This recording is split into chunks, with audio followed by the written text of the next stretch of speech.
and welcome back to another episode of The Male Perspective. I'm your host, Lana Reid, and today, I can't wait to talk to this gentleman. We have a man by the name of Quiy Speaks. He's a real estate negotiator. Is that the proper term?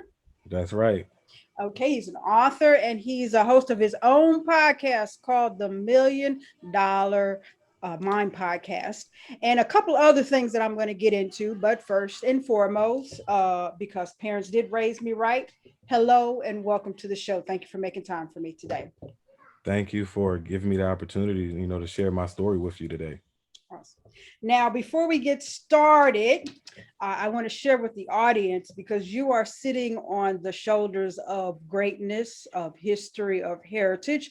So you graduated from the original HBCU. And for folks who might not know, please let us know. That would be Cheney University of Pennsylvania, awesome. also known as the Institute for Colored Youth back in Yes, 1837. that was the first name. Awesome. And also, you belong to the first and the original Black Greek fraternity, and that would be, for people who are living under a rock, The Alpha Phi Alpha Fraternity Incorporated. awesome. So, not saying the ancestors, are applying any pressure, got any expectations, but they want you to do a little something, because you come from a long line of lineage, so we're expecting great things. Well, you're already doing great things, but we're going to continue with that. But yeah, you're sitting on some wonderful, powerful shoulders. So just kudos to you already. Thanks. I was getting ready for today's show, as I normally do, and I scrolled through all the social media, and I was listening to one of your recent episodes of your podcast, and you were talking with a gentleman about generational curses. And I kind of want to start off with that today, and then we'll move around a little bit in this 30 minutes that we have with each other today.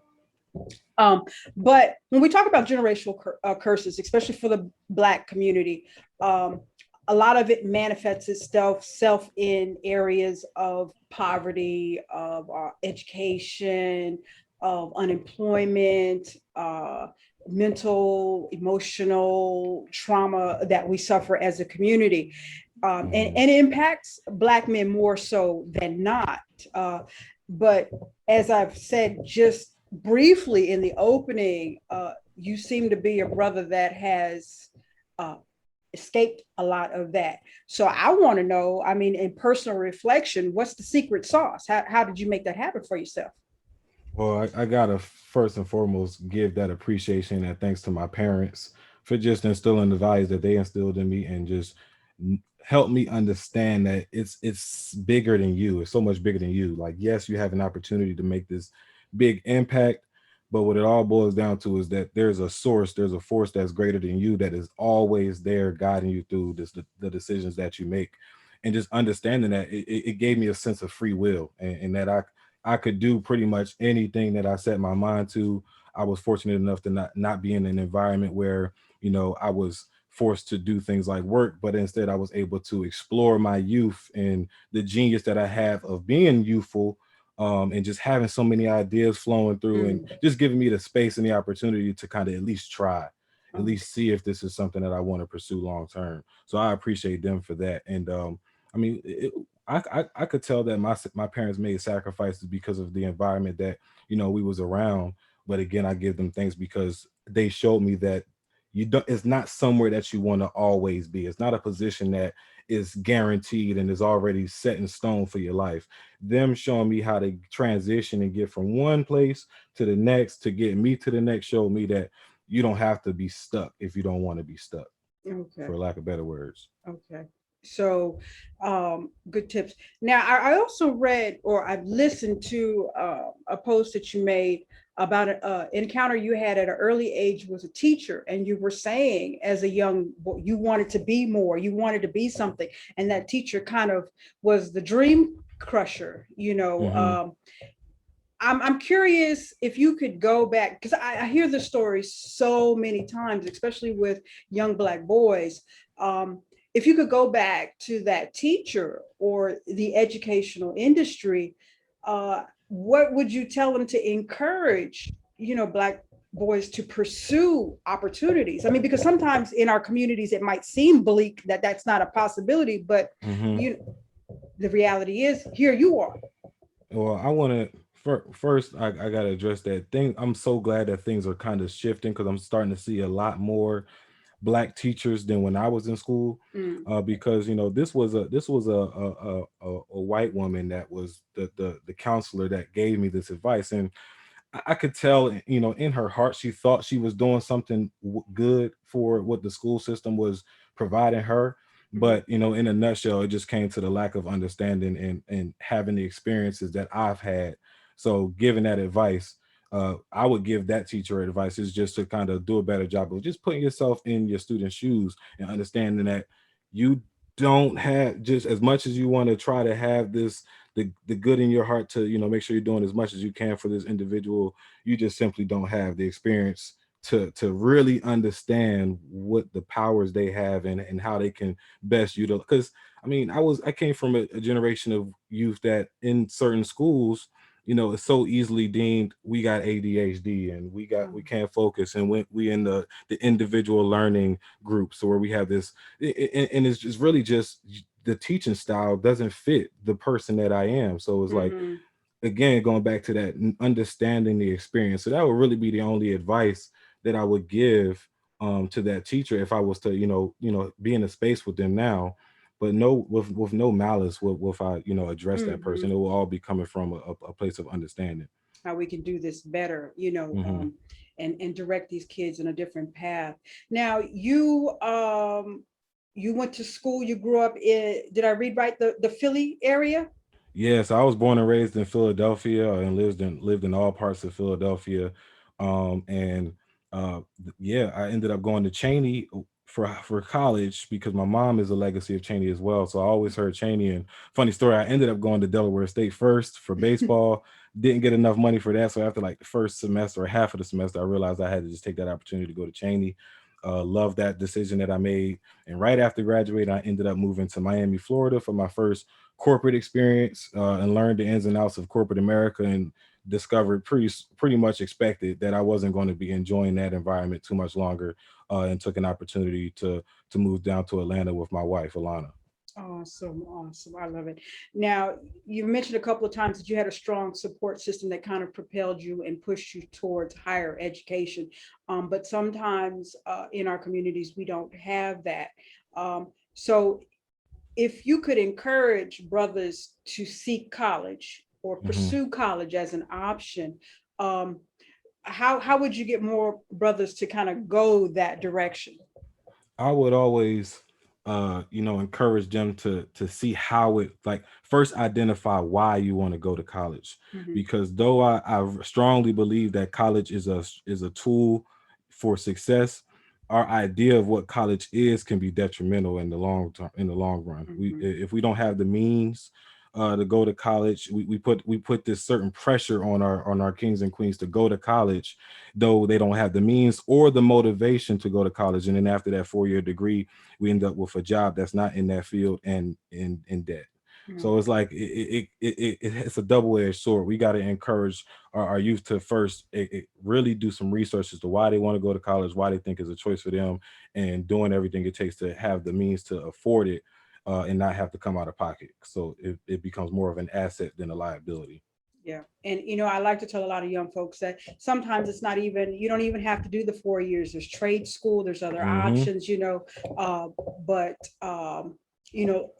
let's get out here. Let's see what we want to do. I think sometimes we're not even given that option as you can do this, and we're not allowed to explore all opportunities. Hmm. Um, I want to segue to generational wealth because, as I mentioned in the opening, you're a real estate negotiator. And I think for Black people, I've always pushed owning real estate an, as a tool, as a vessel to creating generational wealth. Hmm. Um, and historically, if you look at our ancestors, especially when we came out of slavery, enslavement, one of the things that our ancestors did was they saved money for the kids going to college, whether or not they were educated or not. They knew to save. They bought life insurance policies and they bought a house. Um, and that was to set up the foundation for us to come. Mm-hmm. Segue now, I've had some conversations with us today in our communities, and they're not, some of us are not really interested in owning property. Some of us are not, it's just not really a thing that's a consideration. Um, why do you, if you could say to us as a community, what is the importance of owning property? Yeah, I would say the importance of owning property is the proof, like you stated earlier, is you got to look at history. And if you don't know your history, you're bound to repeat it. And when you look at all the wars and all the violence that not only this country but the world has seen, it's always over land, what it all boils down to. So if you understand that these people really out here fighting, at least do what you can to acquire some sort of land that you can pass down, expand on, and really build a true foundation on. I get why people say they have no desire because we're stuck in this rat race. How can I Mm, possibly think about getting into real estate when I got bills to pay? I got a business that I got to run that I wasn't really educated on how to function, maintain this business. I don't have support to run this business already. So we already got a lot going on. So it's easy to say, oh yeah, real estate is not something that I want to get into. What's hard is realizing that it at the end of the day, you're going to wish that you had some sort of land property that was either cash flowing or appreciating for you, and get, because every year we see that real estate, and it inflates at minimum of 1.5% every year. Rent mm-hmm, increases about 1.5 to 2% every year. So mm-hmm. it's like, why not? Why would that not be something that you would want to get into? It doesn't even have to be on this major level that you see so many people on social media doing. It could be Mm-hmm. as small as just getting you a nice little piece of land, building a home on it big enough for you to live in, and you can have your family come whenever they want, and that's just where you set up shop for the rest of your family's legacy. That in itself is powerful too, on what that does Legacy. for the the wealth of love, because generational wealth is beyond money. It's knowledge, it's love, it's history, an Mm-hmm. abundance. It's just an abundance of all things. That's what generational wealth truly is. True indeed. True indeed. Now, one of the things that we are really struggling with in the Black community is gentrification. And I understand as I move about that while some of us live in the hood, some of us are not going to leave the hood, but that doesn't Hmm. mean we shouldn't own pieces of the hood. Um, how, especially you coming from Philly, and I don't know what area of Philly that you lived in. Uh, how how do we change the mindset? Like, okay, we need to buy the block back because they're taking it. They're taking it. Where are you going to Yeah. go? Yeah, it's like it's either you or them, right? You got to have that Yes. mentality. It's like you or them, and I love talking about. Now I love talking about gentrification. It's just so we have such a negative mindset because purposely, deliberately, was we pushed that gentrification is a bad thing, right? Mm-hmm. And we just allowed the people who don't have our best interests in mind to buy our community. And Mm. as we said, inflation is going to happen regardless. So naturally, we allow them to force us out of our communities due to gentrification. But if we're the ones gentrifying our own communities, we're just making our neighborhoods better, and we're Mm-hmm. making our neighborhoods appreciate. So now we go from this community that was so impoverished and so depressing, when just you got our kids walking to school and they got to walk past pounds of trash, liquor stores, corner store, like at all things that are bad to adolescent kids, right? Mm-hmm. They got to walk past this and see this every day walking to school. We go from that to now being able to afford, you know, cleaning crews that can, and community watch, and now the Mm-hmm. property value is going up. We like our taxes are going towards our schools, and now education is, better because the property values are going up, right? All this thing is a domino effect that if we just think to just change our current, we just got to look at our current beliefs and sometimes challenge our current beliefs to see if it's hindering us for future growth. And I had this conversation with my father on the $1 Million Mind podcast last week, to where, my dad was a Muslim all my life and Mm-hmm. beyond when I was even born. and he made the decision recently to where he denounced Islam. And I was curious as to, how you can be one thing pretty much for your whole life, and then now, denounce everything that you believe that to be. And that pretty much just boiled down to, he just took a deeper look into what he was believing in and saw that it was hindering him from a future breakthrough, which is a full mental liberation, right? Gotcha. And I'm not sure what people believe, and this is no crush to what your religious beliefs are at all, because you believe in what you Mm-hmm. believe in. But sometimes we do need to question and say, is what I'm believing making me perpetuate the things that I don't want for my life? Mm-hmm. Mm-hmm. Good point. Good point. Now, let me give you a hypothetical situation here. So, and let me go back to the Philly thing. So, let's say you've got a young brother from inner city Philly, been doing his thing, living that street life, but he's been watching Quiy, like, that brother over there, he doing something different. And he kind of steps to you, taps you on the shoulder, said, look, I got $1,000. That's all I got. But I want to do this real estate thing that you're doing. What's my first move here? Man, first thing I'm saying is buy an LLC. With Mm-hmm. that $1,000, it costs $100 to buy an LLC. But put about 500 into the account, so that you have to open up a bank account for that LLC. Put 500 into that, and then I would just say, find some legitimate ways to get your capital up, at least $5,000 to $10,000, and invest in a hard money lender that's going to help you get your first property within 30 days.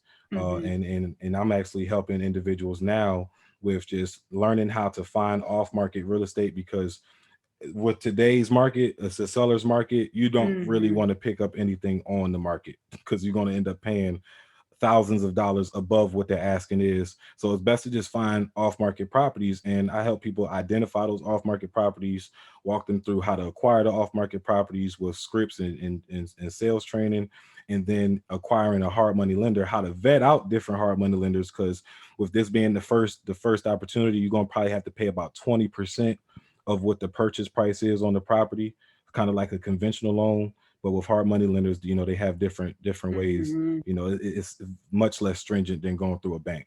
Okay. Okay. Now,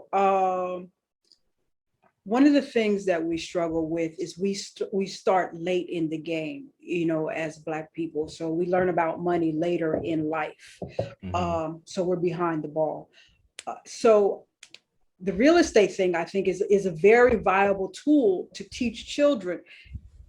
Doing what you do, could we do to introduce real estate to children, as at a young age, 10, 12, 15, kind of get that bug in their mind early?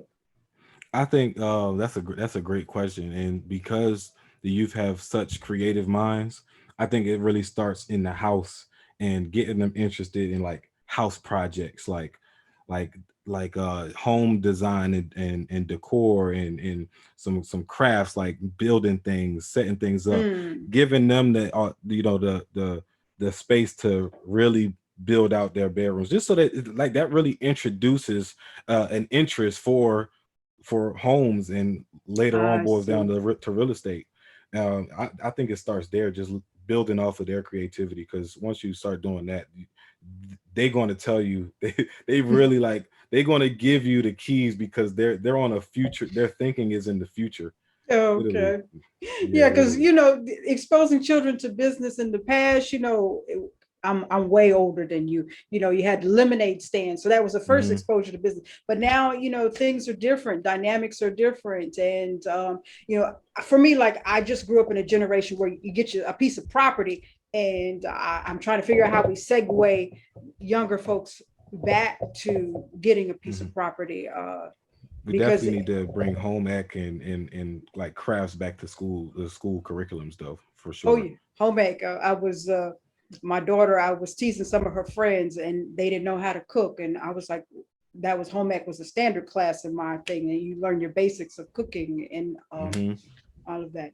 So let me Oh, stick to the real estate. Let me, because I can start talking about, us old folks. We just get all over the place. But let me stick to the real estate real quick.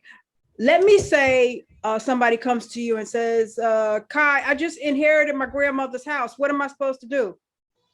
Mm, that's a great question because it could be an emotional question too. Some people don't want to let go of property that they inherited, but sometimes we discover that it's actually better to sell and use that Mm, money to buy something more cash flowing than to mhm. hold on to this property that we have no idea how to start first. So first, if you have property that you just inherited and don't know what to do with it, I would say give me a call so we can see what the best move would be. Because if it just I just hate to see it because I see so many people that inherit properties and it just turns sour. We end up holding it and waiting, and then we end up letting the situation get worse and worse, and Mhm, mhm. property deteriorates. So now we have a property that is literally only worth the land because you got to tear it down anyway. See, So I I see. would say give me a call so we can see what the options are. Seeing what kind of neighborhood you in, seeing if it's better for you to,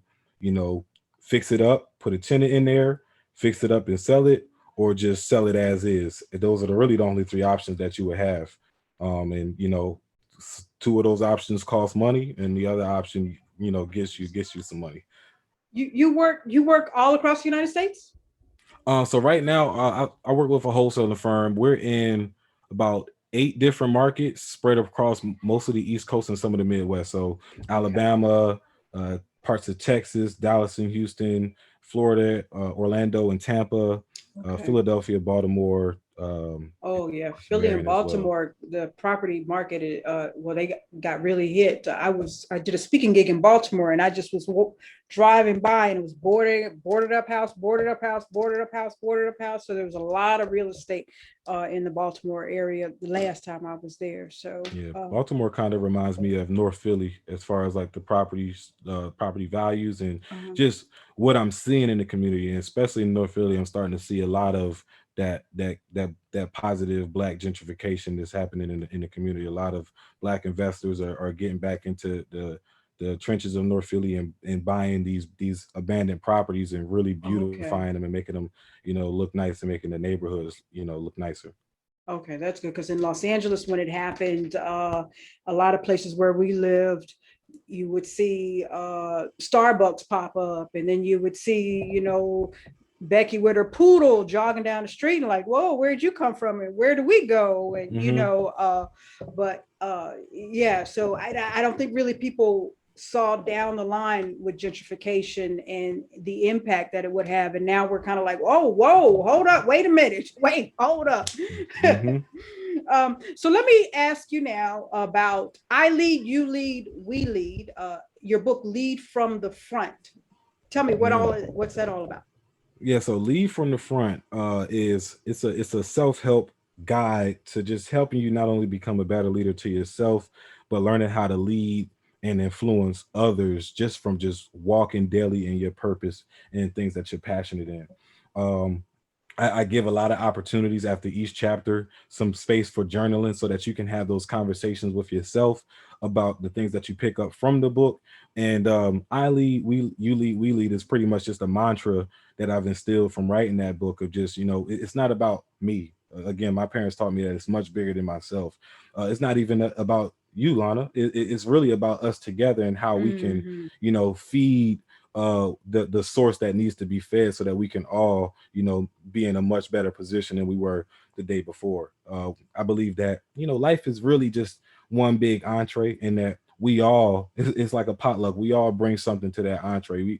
It's much easier than all trying to prepare one person trying to prepare a whole Thanksgiving meal. Though it can be done, it is draining. Mm-hmm. But when you have a support system and a family that's open into chipping in and bringing everybody bringing something, everybody really truly enjoys that Thanksgiving because they Mm-hmm. everybody shared the workload. So I think that we need to think of life in that aspect and understand we don't have to know everything. And that's what Lead from the Front is about. Just understanding that you don't know everything, you don't have to know everything.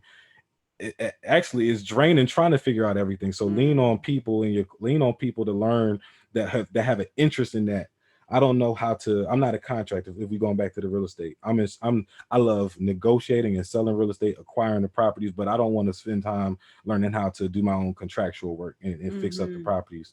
But I have a friend that loves, like, even in high school, he loves construction. Like, that's what he does. So now I'm in. Not only am I see that, I'm influencing and encouraging him to continue to pursue that passion and get into, Got it. being Got a it. contractor, a real estate contractor. And now we can help each other in another regard, right? So it's just, Yes. you always figure out that there are people that are passionate about what you're not good at, and we need to learn how to use each other in that regards. Awesome. Building that village, building that village. Mhm. Awesome. Now, let me give a shout out, a kudos to the wife, because I saw on the social media she was rocking one of the shirts. So let me, give her. Mhm. It's Yeah, always behind every good man is a good woman. So she's doing her thing. absolutely. Alana is doing a great job with just motivating me and just helping me. Just I'm really like a little kid. I just have so many ideas flowing, and I just want to try everything. And she really helps me just remember the what's most important, and how to stay focused on that. So kudos, like you said, kudos to Alana. Yeah, awesome. Oh wow, we are almost same name. Yep, yep, Oh, I very love similar name, right? her already. Okay. All right, so before I get out of here, I do want to, because you are a fellow podcaster just like me. You Hmm. have the $1 Million Mind podcast. What is the motto? What's that about? So the $1 Million Mind podcast is it's the number one podcast right now in passion and attraction. So I'm always celebrating that, and we're just it's just about identifying your passions and attracting opportunities to live out those passions. So it's just a lot of law of attraction coaching, is a lot of just self development, and just bringing catalysts on the show that are just going to give different tidbits on how they did this from that, right, from this position that I didn't like to now this position that I Mm. love, which a lot of us find ourselves to be. And so that's what I enjoy so much, is being able to bring that content to my community. And we're getting ready to celebrate our 100th episode next Friday. So I'm super excited about that. And I'm doing a huge giveaway, which, Lana, I want to give your community, the opportunity to, participate in that giveaway as well. It's the Abundance League Starter Super. Well, it's the Abundance League Super Pack is what I'm calling it, because it's just a whole lot of abundance, like getting rid of the scarcity mindset to now this abundance mindset, that everything is available to me if I go out and seek the opportunities. So what is included in this super pack is an exclusive purpose over profit hoodie. Purpose over profit is another mantra of mine that got me through, how to not make decisions based off of money. A lot of us make decisions off of getting more money, and it's more about, I do things for a purpose. So purpose all over profit always. You also get a signed copy of Lead from the Front, and the I Lead, You Lead, We Lead t-shirt as well in this bundle. Now, what I'm super excited about, Lana, is I'm giving away free one-on-one coaching session, as well as the free access to the beta version of my side hustle accelerator, which will be coming out soon as well, which is an online academy for just how to transition from part-time side hustler to full-time boss in a matter of 60 days or more. You And do that. The ancestors are proud. yep. Okay, And okay. it's super easy to get involved. All you have to do is just check out the $1 Million Mind podcast on Instagram, and that's at the MDM underscore pod, THEMDM underscore POD. Follow the account, tag three friends under any post that you want, and then comment abundance under any post that you want as well. So that's three friends under any post, and then a comment called abundance under any post. Just let me know that you are thinking about abundance. And then the potential winners will be picked from the Yep. comments. Yep. So that it will be so once all three, so I have somebody that's tracking if all three activities are complete, and then they then enter that person's Instagram account into a pool, which will be pulling on Sunday, that following Sunday night at 7 o'clock. Okay, okay, awesome. So let's say, Lana want to be all sedity and uppity or whatever, and I don't want to. I can still get coaching from you, right? You do that Oh also. yeah.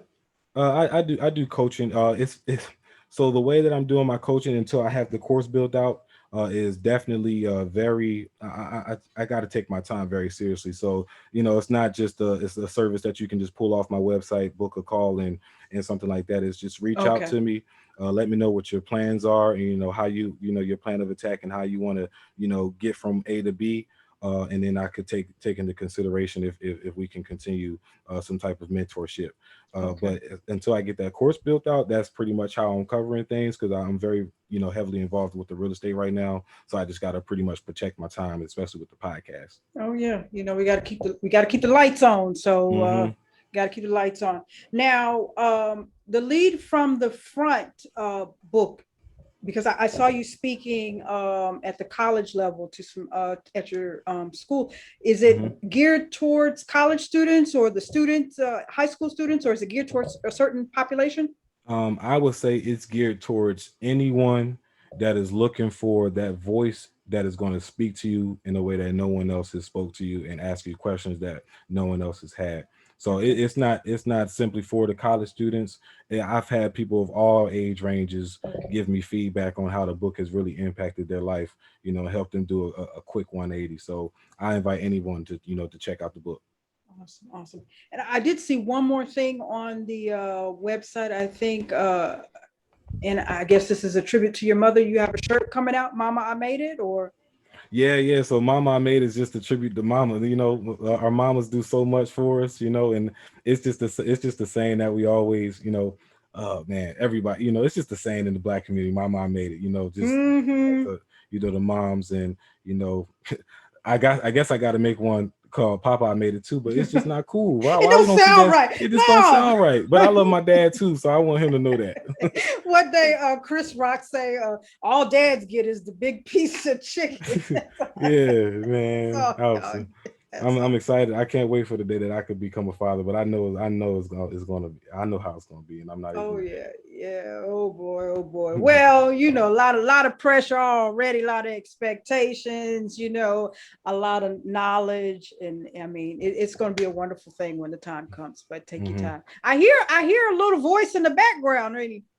Oh, I didn't even. Man, she is loud. That is my niece. I got my nieces visiting for 2 weeks. Okay, so you're Yep, practicing. You're practicing. yep. They give Okay. me good practice. We're going to Six Flags tomorrow. Okay, great.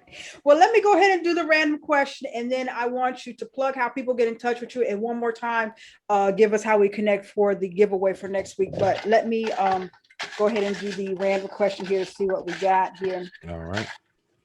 And before I do this, I want to say that I too have done 100 episodes, and I was going back and scanning. For some reason or another, it seems like I have interviewed more men of A Phi A than any of the other Black fraternities. So I just want to say thank you, because you guys have came through for this little sister right here. So I want to say Wow. thank y'all I'm, for I'm that. glad to be a part of this. That such a good statistic. All right, let's see what we got here. Name a song that you know by heart. Dreams and Nightmares by Meek Mill. I'm from Philly, baby. Okay, great. I love it. All righty, dear. So tell us how we connect with you, pick up the book. How often does the podcast come out? And then also tell us one more time, how we connect for the giveaway. Yeah, so you can always best connect with me on Instagram at Quiy.speaks. That's QUIY.speaks. And then from there, you can easily find and access the $1 Million Mind podcast, which airs 2 times a week, every Monday and Friday. And then if you are a Patreon member, you get exclusive early access to those podcast episodes, as well as a bonus episode on Wednesday that's going to give you the how to fit real estate into your daily life, right? We was just talking about that. That's the struggle. We just don't know how to get into real estate when we got so many things going on. Well, that is pretty much what I focus on, is giving you the how to get into real estate with your current situation, right? How you currently live your life. So you can find the book and pretty much everything else that I'm connected to on my website. That's www.quiyspeaks.com. All right. Again, you can find me on Instagram at Quiy.speaks. And then to get involved with the Abundance League Super PAC, the free giveaway that will be taking place next Friday, it's just a whole lot of abundance that you're going to get. And all you have to do is comment abundance under any post tag 3 friends under any post, and of course follow the podcast on Instagram as well at the MDM_podcast. Awesome, awesome. Well, Kai, I am pretty sure that you have a plethora of people around you that hug you and embrace you and tell you how proud they are of you. But from this stranger, this internet auntie, I just want to tell you that I too am so very proud of you and everything that you are doing, have done, and will do. I'm just clapping for you over here. Well, So I appreciate again the opportunity to just, like I said, get on here and share my story. And thank you just for making the conversation so open, inviting, and welcoming for me to be a little bit vulnerable and share share my experiences and things like that. So kudos to pleasure. you. My pleasure. My pleasure. Thank you. Well, dear, that is all for this week's episode of The Male Perspective. I am your host, Lana Reid, and I will see everybody next time.